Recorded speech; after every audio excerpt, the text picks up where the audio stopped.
3 soups that can cause weight loss and destroy fat storage. This stuff's easy.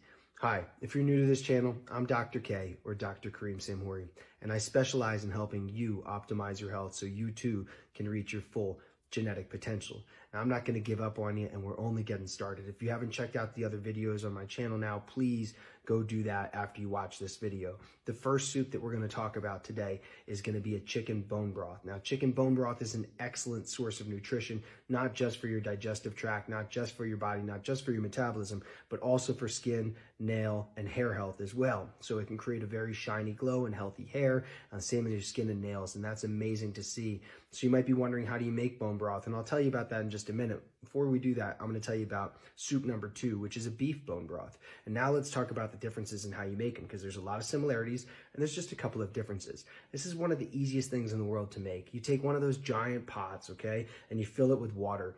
And then from there, you just take chicken bones or beef bones, and we'll go through a slightly different process for each, and you add them to the water. When it comes to chicken, if you can add chicken backs or necks or feet or all the above, even better. That has a lot of the fat, a lot of the collagen in there. When it comes to beef bones, if you can take those beef bones and stick them in the convection oven or roast them at, say, 425 degrees or 450 degrees for about 40-45 minutes, that produces an amazing effect where you'll see a lot of that actually seep out from the marrow, and you'll see a lot more fat and collagen effect into the bone broth that you're creating. So what do you do next? Well, it's actually quite simple. You just take those bones and you dump them in the pot of water, whether it's the chicken bones or whether it's the beef bones. And from there, you let it boil. You let it cook on very low overnight. That's the key. So make sure the stove's on super low. If it's a gas stove, make sure there's nothing that can catch on fire. That being said, this is something I do regularly, and it creates an amazing, amazing soup by the next morning. You simply drain the bones out of it, and then you can spice it to your liking. You can also use it as a base for other soups, substances, sauces that you make, and everything else. It's really high in nutrition. It'll nourish your body in an incredible way, and it's quite satiating because of the fat content. This is good fat, not bad fat, okay? This is good fat, meaning it reacts well in your body metabolizes it well, and it can be utilized as an energy source.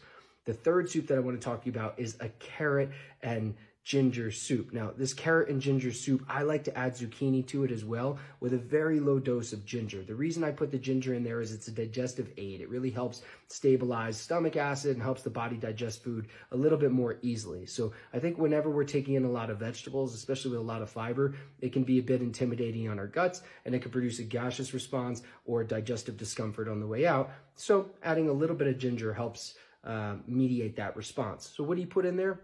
Water, olive oil, lemon, sea salt. Make sure it's a good sea salt. I prefer that over a pink Himalayan salt. It has much more mineral nutrition for you. And then we're going to put garlic salt and garlic, and that's about it, right? You can spice it to your liking from there. You know, if you want to add a little bit of rosemary, that's one nice trick. If you want to do some oregano, that can be really yummy, or some thyme. But ultimately, you can play with the spices for your own personal taste from there. And what are you adding in? You're just taking a couple of vegetables, right? Carrots, and you're just chopping them up and making sure that you blend them or stick them through a food processor. And the same thing's going to be true with zucchini, which is going to melt its way down anyways. You simply stir the soup about 30 to 45 minutes where you're cooking it, and it's ready to serve. One thing that you'll want to make sure is that you don't boil it completely, so you don't have the nutrient loss that comes with it now that you're putting the vegetables in with your soup. I sure hope you found this helpful. I love you. God bless you. If you have yet to figure out your body type or collect these free resources like the 5-Day Fat Loss Accelerator or the 1-Week Detox, I encourage you to go to my TikTok channel, click the profile link, or a short link for it is tiktokdrk.com, and get started today. I love you. God bless you. Have a beautiful day. Bye-bye.